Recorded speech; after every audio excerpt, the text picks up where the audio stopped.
Saúde os irmãos com a paz do Senhor, amém? Podemos sentar, irmãos.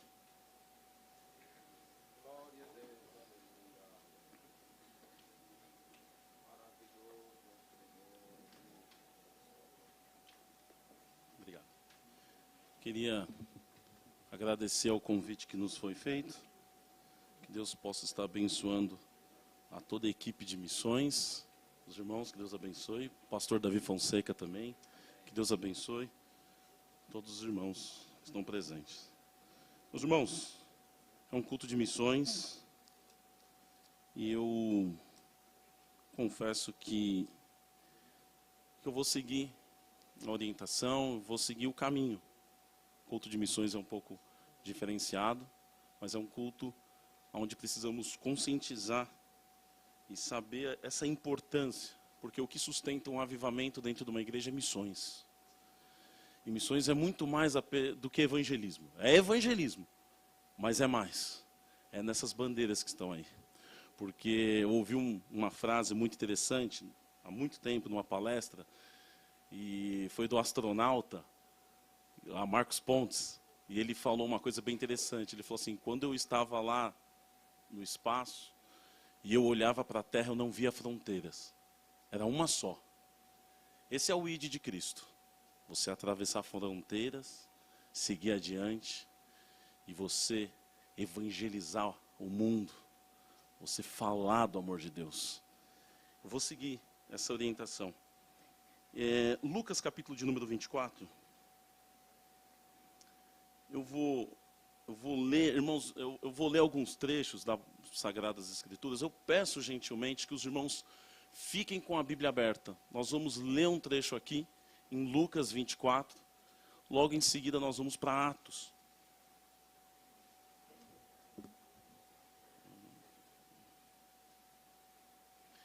Porque em Lucas 24, Jesus ele já tinha sido morto e estava nos 40 dias aqui na terra. Não era mais tempo de ensinar o básico aos discípulos. Nos 40 dias aqui na terra, quando Jesus morreu, ficou uma situação muito difícil para a humanidade e para os discípulos que estavam aqui. Eles foram dispersos, ficaram com medo, achando que eles iam morrer. Teve 2 que estavam indo para caminho de Emaús, aí Jesus foi lá atrás resgatá-los. Era uma situação tão difícil que na morte de Cristo, Marta e Maria foram até o sepulcro. Quando chegaram lá, tinha um anjo lá na porta, um anjo. E elas olharam e falaram: foi você que escondeu Jesus? Olha isso, elas não estavam entendendo que tinha um anjo ali. Porque às vezes vem situações, porque é o seguinte, irmãos, tem situações que a gente passa na vida, que somos nós que temos que colher isso. Situações em que nós erramos. Situações em que nós erramos e somos nós que temos que padecer. Porque nós somos livres para escolher, mas nós somos escravos daquilo que a gente semeou. E agora a gente vai ter que colher isso daí. Então tem situações que não adianta. Eu errei, eu tenho que sofrer, eu tenho que passar por isso. Agora tem situações na nossa vida que a gente não pede. São colocadas forçadamente, nós temos que passar. Eu não pedi isso, mas eu tenho que passar por isso. Eu tenho que sofrer por isso. É um processo do Espírito de Deus que eu tenho que passar. Elas não pediram para estar naquela situação, mas vem um desespero tão grande que às vezes é isso. Que às vezes a gente tem que acalmar, tem que esperar. Mas Deus não vai falar comigo agora, minha irmã. Se acalma, se acalma. Deixa passar um dia após o outro, que você vai ver que tinha um anjo na sua frente e você não reparou. E Jesus, nesse período, Jesus foi reunir todo mundo. Olha o contexto. Jesus estava reunindo. Só que já estava indo no último dia já dos 40 dias. Aí Jesus reuniu todo mundo. Ele já ia assunto aos céus. Ele já ia subir aos céus. Só que antes de subir, ele olha para os discípulos, Lucas 24, 49, diz assim. Se puder colocar por gentileza aí, eu vou ler aqui porque minha versão está um pouco diferente. E eis que sobre vós envio a promessa do meu Pai. Ficai, porém, em Jerusalém, até que do alto sejais revestidos de poder. Ele deu uma ordem. Olha, porque eles estavam numa outra cidade.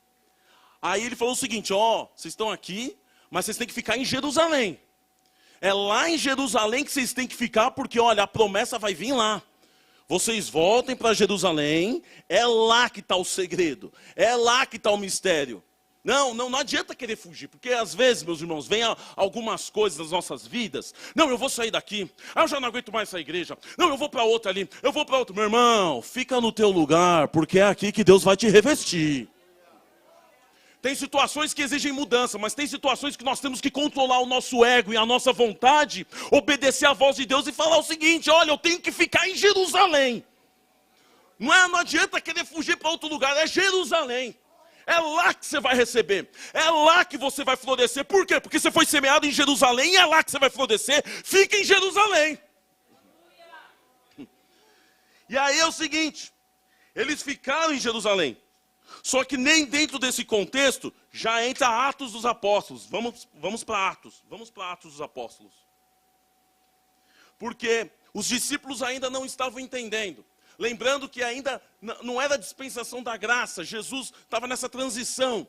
Jesus ainda não havia subido, o Espírito Santo ainda não havia descido, a mente deles ainda não estava com aquele entendimento, não estava com o entendimento ainda do que precisava ser feito. Aí os apóstolos também estavam um pouco preocupados. Aí olha o que aconteceu, lá em Atos dos Apóstolos, eu vou ler o versículo 6. Então, os que estavam reunidos lhe perguntaram: Senhor, é neste tempo que vai restaurar a Israel? Eu estou no versículo de número 6. Por gentileza, poderia colocar na tela? 1 e 6. Atos 1 e 6. Atos 1 e 6. 7, eu vou ler depois o 7. Então os discípulos estavam lá. Senhor, vai restaurar. Olha a preocupação deles. Vai restaurar aqui, Jesus. Porque a nação está sob o domínio romano. Nós queremos de novo a restauração. Aí vem o versículo de número 7. Atos 1 e 7. E ele lhe respondeu: não vos compete saber, não vos pertence saber os tempos e as estações que o Pai estabeleceu pelo seu próprio poder. Meu irmão, tem coisa que a gente não tem que saber, não. Tem coisa que vem na nossa vida que a gente não tem que entender, a gente tem que aceitar. Tem muita situação da nossa vida que a gente começa a andar em círculo porque a gente quer entender. Não, Senhor, por que disso daqui? Para que isso daqui? Não, Senhor, calma, meu irmão, você não tem que entender. Aceita a situação. Porque lá na frente, como Jesus disse, o que eu faço agora não entendes, mas tu saberás amanhã. É amanhã, tem um tempo certo do entendimento. Tem um tempo certo que você vai entender as coisas, mas agora não é o tempo. Agora você não tem que entender o que eu estou fazendo, apenas aceita a minha vontade. Porque muitas vezes, meus irmãos, a gente perde a bênção de Deus porque ela não vem na embalagem que a gente quer. A gente começa a lutar com Deus, eu estou mandando, mas não, eu não quero essa embalagem, meu irmão. Não interessa entender, aceita o que Deus está te mandando, porque o teu futuro vai ser de paz. E aí, vem ainda, Jesus continua. Mas, versículo 8, Atos 1 e 8. Mas recebereis poder, que há de vir sobre vós, e ser-me-eis testemunha, tanto em Jerusalém como em toda a Judéia, Samaria e até os confins da terra. Vocês vão receber poder. Nós, como bons assembleanos, nós gostamos de receber poder. Só que tem que vir uma pergunta na nossa cabeça e na nossa mente: você quer receber poder para quê?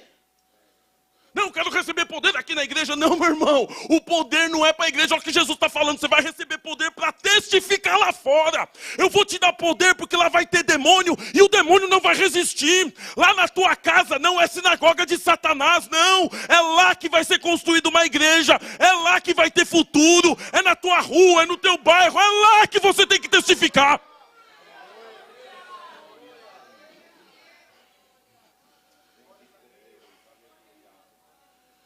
E eu preciso fazer uma observação, porque Jesus dá essa ordem. E os discípulos voltaram. Vamos voltar. Vamos agora para Jerusalém. Eles voltaram. Vamos para o cenáculo. Olha que maravilha, está obedecendo. Só que quando eles voltaram para Jerusalém, quando eles voltaram para o cenáculo, vamos orar? Mais ou menos. Como assim? Não, peraí. Porque se a gente for ler aqui dentro do contexto, eles começaram a fazer uma coisa que o Espírito de Deus não havia mandado, mesmo porque eles ainda não tinham recebido o discernimento do Espírito Santo e nem o revestimento de poder. O que eles começaram a fazer? Só vou passar isso daqui, não vou me aprofundar. Começou a fazer umas articulações, porque Judas morreu, Judas se matou, precisamos colocar alguém aqui no lugar. Cuidado, meu irmão, com essa articulação de querer fazer a obra do Senhor, e eu vou articular ali na igreja com um, com outro, cuidado com isso. Ah, mas deu certo para Matias. Olha aqui, versículo de número 24. Versículo de número 24, Atos 1 e 24. Quer ver só o que aconteceu? E orando, olha, eles oraram. Disseram, tu, Senhor, conheceste o coração de todos. Mostra-nos qual desses dois itens escolhidos, para que tomes parte nesse ministério, o apostolado, de que Judas se desviou para ir para seu próprio lugar. Versículo de número 26. E lançando-lhe sortes, mas não estava orando. Tinha recebido poder, eles nem estavam confiando no poder de Deus, irmão. Não estavam confiando na oração. É aquela famosa oração, vou orar aqui, vou orar, mas olha ali, ó. Lançando sortes, a sorte caiu sobre Matias por voto comum, contado com os 11. Ah, agora eu estou entre os 11. Agora eu estou aqui. Meu irmão, você teve sorte. Colocaram você por sorte. Mas não foi o Espírito Santo que te colocou, por isso Matias, o nome dele morre aí. Cuidado com esse negócio de sorte. Oh, eu quero isso daqui, eu vou articular isso daqui. Cuidado, meu irmão, cuidado com isso. Cuidado, meu irmão. Porque senão o caminho vai ser curto. Porque você vai até onde a pessoa te colocou. Porque quando é o Espírito de Deus que coloca, meu irmão, pode entrar gente, sair gente, mas é o Espírito Santo, é Ele que sela.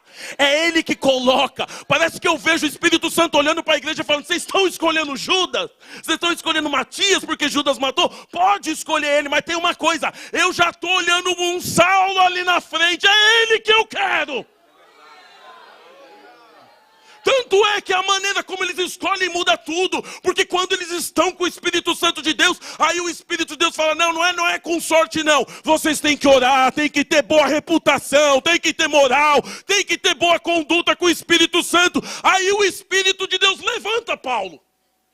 Olha que diferença. Mas aí eles continuam, porque não estavam ainda acreditando no poder da oração. E eu preciso continuar aqui. Aí chega em Atos dos Apóstolos, capítulo de número 2. Ah, essa parte é linda. E de repente, versículo de número 2. Quando eles permaneceram na oração, e de repente, veio do céu um som como de um vento veemente e impetuoso. E encheu toda a casa dos que estavam assentados. E continua, versículo número 3. E foram vistas por eles línguas, repartidas como que de fogo, aos quais pousaram sobre cada um deles. Versículo número 4. E todos foram cheios do Espírito Santo, e começaram a falar em outras línguas, conforme o Espírito Santo lhe concedia que falassem. Quando eles insistem na oração, irmãos. Ah, meu irmão, quando você decide parar de falar, quando você decide parar de murmurar, quando você decide parar de falar mal de um, falar mal de outro, e você decide insistir, persistir na oração, aquela oração que Jesus falou lá para os apóstolos, para os discípulos, olha, quando fores orar, entra no teu quarto, fecha a tua porta, que em secreto o teu pai vai te ouvir, ele vai te ouvir. Quando você insiste na oração, aí entra o que? Entra o de repente. De repente, a minha história estava para ser uma desgraça. Eu não conseguia arrumar emprego, mas de repente eu sou ouvido. De repente o Espírito de Deus veio. De repente, numa noite de domingo, Ele visitou a minha vida. Esse de repente é uma ruptura. Esse de repente é eu vou mudar agora. Agora quem está mudando não sou eu que mudo, é o próprio Deus que fala agora acabou. Agora sou eu que estou entrando e eu estou mudando tudo.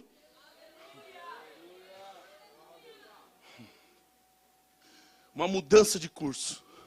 Ah, irmãos, nesse período aqui, quando a gente começa a ler e estudar, as línguas como repartidas que de fogo, todos foram cheios do Espírito Santo, começaram a falar em novas línguas. Ah, irmão, isso é lindo e maravilhoso. Eu não sei se você já teve uma experiência parecida com essa. Às vezes você foi batizado com o Espírito Santo, fala em línguas, meu irmão, isso é maravilhoso. Deixa eu dizer uma coisa para vocês. Uma vez, já faz alguns anos, eu fui visitar, eu estava até fazendo um curso, eu fui para os Estados Unidos, da América. Tem alguns dos irmãos aqui que já foram para os Estados Unidos. E eu fui visitar uma igreja que tem lá em Nova York, chamado Brooklyn Tabernacle Church. Quando eu cheguei naquela igreja, eu estava sozinho. Só que nos Estados Unidos, aqueles que já foram sabem disso. Quando você chega lá, Não é que nem aqui. Aqui todo mundo é brasileiro. Teve gente de Pernambuco, o pessoal que vem aqui vem de outro estado, ou Pernambuco, Paraná, Brasília, vem para cá. Quando você chega lá, e aqueles que já foram sabem, você está numa igreja, às vezes tem 50 nacionalidades nela. Você vê nigeriano, russo, chinês, você vê de tudo quanto é tipo de nacionalidade dentro da igreja. Haja vista, a nossa igreja, que está em Boca Raton com o pastor Joel Freire, eles lá fazem cultos para 3 ou 4 nacionalidades. Fazem o culto deles, só que ao passo, em paralelo, ou está sendo traduzido, ou eles têm umas salas lá que vão fazer outros cultos com outros idiomas. Isso é normal. E quando eu estava no culto uma vez, eu fui nessa igreja, eu tive uma experiência fantástica. Porque quando eu cheguei nessa igreja, eu comecei a adorar a Deus ali, estava sozinho. Eu estou adorando a Deus, só que na minha frente tinha um casal de russo. Do lado aqui um casal de nigeriano. Do outro tinha um casal aqui de senegalês, estavam falando em francês. Tinha um outro chinês aqui, uma família de chinês. Tinha uma família de indiano. Cada um falando o seu idioma. Aí de repente o pastor vira e fala: agora nós vamos adorar o Senhor. Meu irmão, naquele momento em que começamos a adorar o Senhor, quando eu vi o casal de nigeriano começando a falar em línguas, me lembrou a minha avó que falava o mesmo idioma. Minha avó que nunca mal pegou um ônibus, minha avózinha. Eu fui lá, começou a falar o mesmo idioma. Eu falei, esse idioma minha avó falava. De repente o outro começou a falar em línguas aqui. De repente o Espírito Santo começou a unir todo mundo no mesmo idioma, numa mesma atmosfera. Aí eu olhei para frente, uma senhorinha que estava lá na frente começou a vir marchando. Ela olhou para o casal de russo, começou a falar em russo, profetizando em russo para o casal. Meu irmão, é isso que são todos cheios do Espírito Santo, com línguas repartidas como que de fogo. É unindo todas as nações, unindo todo mundo. A Torre de Babel, que criou uma desobediência, criou diversos idiomas. Mas quando desceu o Espírito Santo, eu vou unir tudo num só idioma. Só que aqui tem uma coisa interessante. Porque ao mesmo tempo que isso é maravilhoso, tem uma continuação isso daqui. Eu vou continuar. Quer ver? Atos dos Apóstolos. Nós estamos no capítulo 2. Eles receberam o poder. Desceu o Pentecoste. Era isso que Deus havia prometido. Jesus havia prometido isso. Tá bom. Então vamos para o capítulo 3. Aonde que eles estão em capítulo de número 2? Em Jerusalém. Capítulo de número 3. Vamos para o capítulo de número 3. Aonde eles estão? Jerusalém. Capítulo de número 4. Aonde eles estão? Jerusalém. Capítulo de número 5 de Atos dos Apóstolos, aonde eles estão? Jerusalém. Parece que eu vejo o Espírito Santo já se incomodando. Porque teve uma ordem aí. Eles estão no capítulo 5, e capítulo 5, meu irmão, não saiu de uma hora para outra, já está passando anos. E eles continuam em Jerusalém. Capítulo de número 6 de Atos dos Apóstolos, aonde eles estão? Jerusalém. Capítulo de número 7. Aí vem, irmãos, o capítulo de número 7. A maior e melhor de pregação, e a mais, não melhor, mas a mais completa de todas, de Estevão. Aonde eles estão? Jerusalém. Eles continuam em Jerusalém. Parece que eu vejo o Espírito de Deus se incomodando de uma forma veemente com a igreja. Porque foi dada uma ordem. Mas recebereis poder ao descer sobre vós o meu Espírito, para vocês serem testemunha em Jerusalém, Judeia, Samaria e aos confins da terra. Está no capítulo 7. Já passaram anos e anos e anos, e vocês ainda estão em Jerusalém. E aí acontece algo que não é para acontecer. Porque no livro de Levítico existe uma lei, cuidado quando você matar sangue inocente. Pegaram Estevão. A pregação mais completa das Sagradas Escrituras é de Estevão. Nem Paulo fez uma pregação tão completa como ele fez. Só que aí, no meio dessa pregação que ele fez, lá no final, olha só o que aconteceu, Atos dos Apóstolos 7:54. Ouvindo isso, ficaram furiosos e rangeram os dentes contra ele. Versículo de número 55, de Atos 7. Mas Estevão, cheio do Espírito Santo, levantou os olhos para o céu e viu a glória de Deus e Jesus em pé. Jesus ficou em pé à direita de Deus e disse: vejo os céus abertos e o Filho do Homem em pé à direita de Deus. Mas eles taparam os ouvidos e dando fortes gritos lançaram todos juntos contra ele. Arrastaram-no para fora da cidade e começaram a apedrejá-lo. As testemunhas deixaram seus mantos aos pés de um jovem chamado Saulo. Versículo 59, enquanto apedrejaram Estevão, então orava, Senhor Jesus, recebe o meu espírito. Então caiu de joelhos e bradou, Senhor, não os considereis culpados deste pecado. E tendo dito isso, adormeceu ou morreu em algumas versões. Aí entra em Atos dos Apóstolos, capítulo de número 8. Porque a palavra do Senhor, quando fala que Deus fica em pé, é para duas coisas. Primeira, honrar. Quando Estevão começa a ser apedrejado, fala, ok, Estevão, pode subir, eu vou te honrar, Estevão. Só que tem uma coisa, tem a segunda parte. Deus, quando fica em pé, não é apenas para honrar, é para julgar.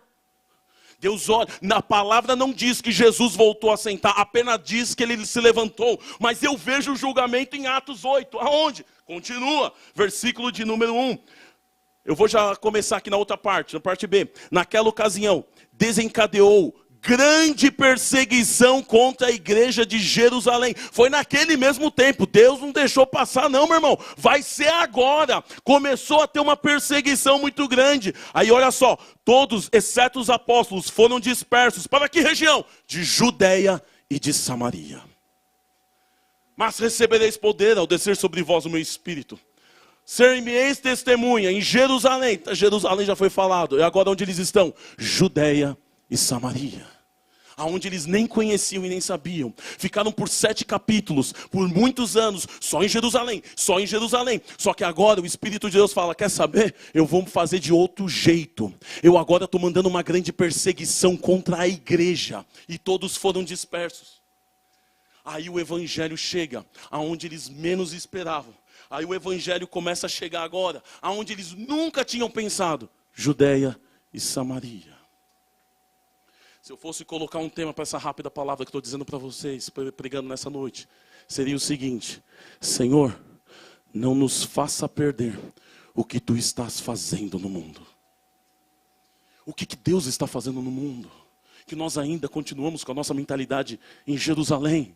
E Deus está falando, ei, Judeia e Samaria estão esperando vocês, confins da terra, tem nações que estão esperando vocês, e vocês estão aqui de picuinha, não, levanta os olhos e começa a contemplar os campos que estão brancos, tem países aí, tem fronteiras que o Espírito de Deus quer te levantar e quer te levar até lá, para você saber aquilo que está acontecendo lá. Senhor, não nos faça perder o que Tu fazes no mundo.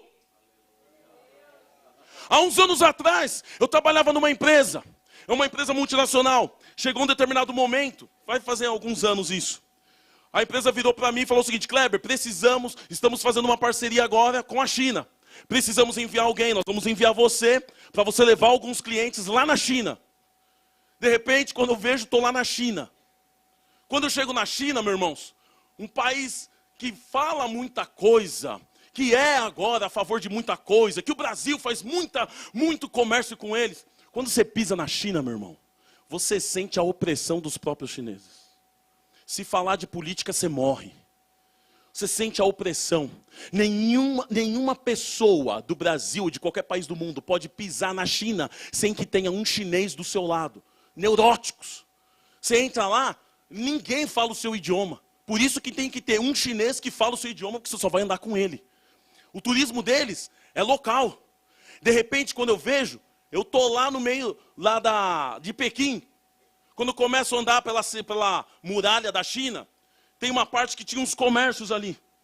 E aí tinha um jovem, aproximadamente até uns 19, 20 anos. Ele falava inglês, só que ele vendia uma pedra preta, muito lisa, e ele conseguia esculpir diversos desenhos ali. Era um artista. E aí eu estava olhando, e eu reparei que dentro dessas pedrinhas que ele estava pintando, tinha o rosto daquele Jesus católico.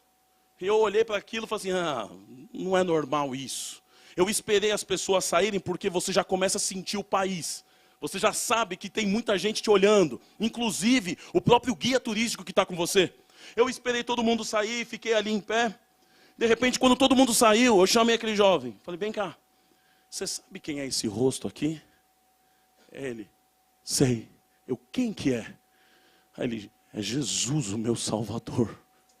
Ele começou a olhar para os lados. Aí eu falei para ele, eu vou contar isso lá na igreja. Ele falou, fale para os irmãos que lá aqui nós somos muitos. O evangelho está avançando, mas nós não podemos falar publicamente. As portas do inferno não prevalecerão. As portas do inferno, enquanto está todo mundo achando que está crescendo aqui. Não, meu irmão, lá na China, o evangelho já está avançando. Lá na China, as casas, as pessoas estão entrando lá, pregando o evangelho, falando em línguas. Eles já estão crescendo lá, os nossos irmãos chineses já estão glorificando a Deus. O evangelho já entrou na China e está crescendo, meu irmão. Senhor, não nos faça perder o que tu fazes no mundo. O que Deus está fazendo no mundo, meu irmão, Ele ainda está salvando. Não é do nosso jeito aberto, mas olha, sobre as igrejas subterrâneas, escondidas, o evangelho continua crescendo, porque as portas do inferno não prevalecem. Nós interpretamos errado quando falamos que a porta do inferno não prevalece. Nós achamos que estamos aqui e é o diabo que está atacando. Meu irmão, observe direito o versículo. Não é isso que está, não. É o contrário. As portas do inferno quer dizer, nós que saímos daqui vamos até lá, na sinagoga de Satanás, estamos atacando, evangelizando, e as portas de lá não vão prevalecer. Senhor, o que tu estás fazendo no mundo? Vai fazer mais ou menos uns 15 anos. Eu concluo, as horas se vão. Comecei a fazer uma faculdade. Passado mais ou menos uns 2 anos, comecei a ver que, peraí, aqui a gente pode pregar o evangelho. Na faculdade. Faculdade, viu, jovens? Faculdade é lugar de pregar o evangelho. E eu estava fazendo faculdade, na época, Relações Internacionais. E aí eu vi que, peraí, preciso pregar o evangelho aqui. Comecei a conhecer alguns irmãos cristãos. E nós começamos a fazer um culto ali. E nós escolhemos um horário, que era um horário antes de começar a faculdade, que eu fazia à noite. E era um horário de intervalo para todo mundo. Assim, não estava trabalhando, estava saindo, as pessoas que trabalhavam e tal. Conseguimos uma sala e começamos a pregar o evangelho. Ali começou a crescer o grupo, dentro da faculdade, que nós estávamos fazendo. Começou a crescer o grupo. E dentro desse grupo, uma vez, uma mulher que estava limpando, abriu a porta, viu que a gente estava lá, falou assim, o que vocês estão fazendo? Estamos aqui adorando a Jesus. Eu posso participar, eu também sou crente. Pode. Posso trazer mais gente? Que tem gente que trabalha aqui, que também gostaria. Chama. Aí começou a vir. 1, 2, aí, o povo que trabalhava lá começou a participar do culto. Estávamos já com 50 pessoas. Quase 1 ano. De repente entrou uma irmã lá, uma mulher que trabalhava, que eu descobri que era irmã. Aí ela começou a chorar. No meio assim, a gente estava adorando a Deus, ela começou a chorar, esperamos. Aí ela, posso dar uma palavra? Pode. Eu sou nova convertida. Meu nome é Leda. Se vocês lembrarem, olha por essa irmã, chama Leda. Ela, olha, eu estava aqui, sou recém-convertida, aceitei a Jesus na Assembleia de Deus do Brás. Eu, amém. Aí ela falou assim, olha, mas eu estou passando por um problema, porque eu aceitei a Jesus, mas o meu marido não. E o meu marido, ele é muito nervoso. E eu, quando ia na igreja, eu vi os irmãos tomando Santa Ceia, e eu queria participar daquela ceia. Eu comecei a entender, e eu queria me batizar nas águas.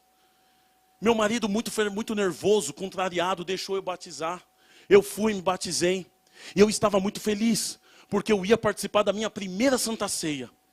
Só que o meu marido, ele chegou bêbado, começamos a brigar muito, ele não queria que eu participasse. E eu teimei e fui para a igreja. E ele virou para mim antes de sair e falou assim, se você sair daqui eu vou te humilhar, você não sai daqui, não quero que você vá, não quero mais esse negócio de crente, está estragando nossa família, nossa casa, não quero. E ela foi lá, foi mesmo assim para a igreja. Quando chegou na igreja, na primeira Santa Ceia que ela ia tomar, ela já estava muito feliz, só que o marido dela entrou no meio da igreja, começou a gritar, fazer escândalo, bateu nela na igreja, humilhou aquela mulher. Pegou ela e levou para casa, ela começou a chorar. Ele falou, se você pisar na igreja eu te mato.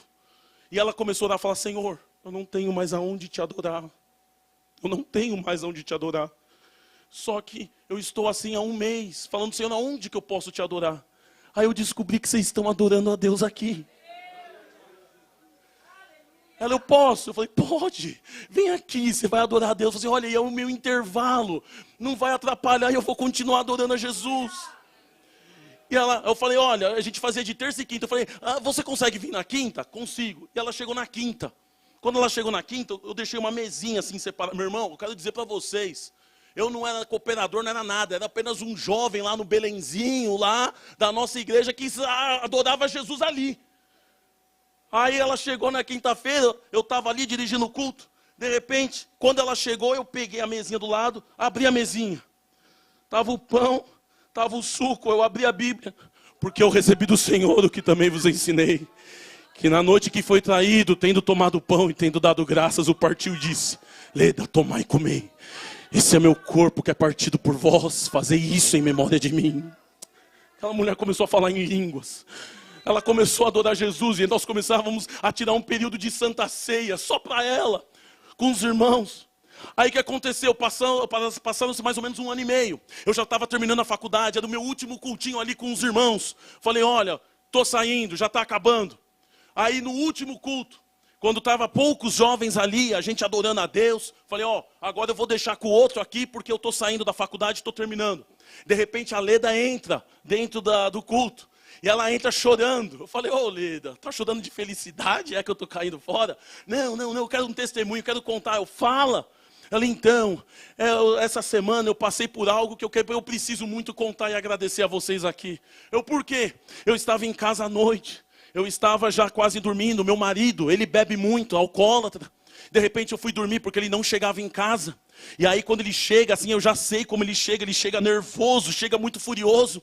Quando estávamos em casa ali, já dormindo, eu vi que a porta começou a abrir, ele começou a fazer força, eu já comecei a chorar falando, eu vou apanhar, meu marido vai me bater. De repente ele abre a porta com força. Ele vira e fala, Leda, cadê você? Ela, eu estou aqui, calma, o que aconteceu? Eu estava lá no bar, bebendo com os meus amigos, enchendo a cara. Eu já tinha bebido mais de 5 garrafas, eu estava muito bêbado. De repente, lá começa a entrar um tal de crente.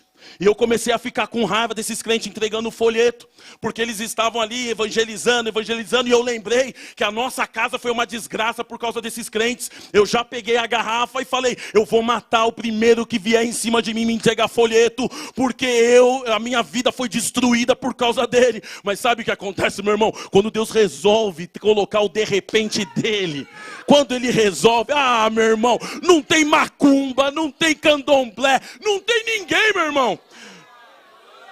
De repente ele achou que ia entregar um folheto, mas colocaram a mão no ombro dele e falou, assim diz o Senhor. Meu irmão, começou a revelar a vida inteira dele. Ele falou, quando eu dava conta, eu já estava de joelhos chorando, e eu aceitei a esse Jesus. Com permissão do pastor, fiquemos em pé. Meu irmão. Senhor, não nos faça perder o que tu fazes no mundo. Deus ainda salva, meu irmão. É você que Ele está esperando para essa obra. Pai amado, Pai bendito, estou aqui orando, ó Pai, juntamente com os meus irmãos. Senhor, na autoridade do nome de Jesus, levanta missionários, Senhor. Levanta, ó Pai, pessoas e dê a visão do Teu Santo Espírito. Continue operando sobre a vida de cada um, meu Pai. Senhor, continue falando, continue batizando, Senhor. Tu és, Senhor, de levantar missionários que vão atravessar fronteiras, meu Pai. Senhor, em nome de Jesus, abençoe cada um dos Teus filhos, meu Pai. Amém.